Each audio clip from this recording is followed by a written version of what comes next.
There's still a lot of clubs that don't have a women's or a girls team, and I know the ECB and the counties are very keen to encourage more clubs to do that. So I think there is still some work to do in that regard. There's also some work to do in terms of, the game is still it's an expensive sport to participate in. So I think there's still barriers there. If you look at the county setup, looking at an under-15s girls game, you would question whether, is that the best 11 players in the county in that team, or actually is that the best 11 that can afford to be there? So I think there's work to be done on, and for boys and girls, but certainly in the girls setup, for making it more, more reachable, more achievable for players to get involved. I think again, it's the continued awareness of the opportunity. I think, for example, within some schools, the girls might still play rounders or some other activity when the boys are playing cricket, and I think there might be opportunity there to just treat cricket as an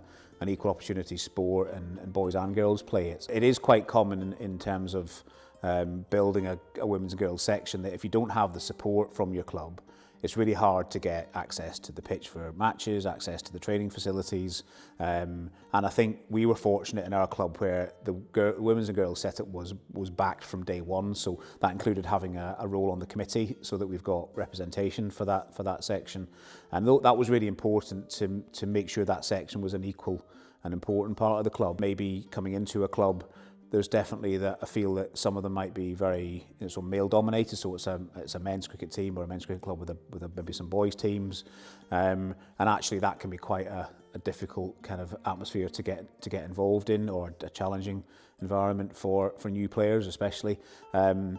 So I think by opening it up and having the women's and girls teams, it not only improves in terms of the cricket opportunity, but it improves the off-field help as well. A lot more volunteers. It becomes a family atmosphere club. There's definitely more role models because there are more players playing at a higher level in a professional environment.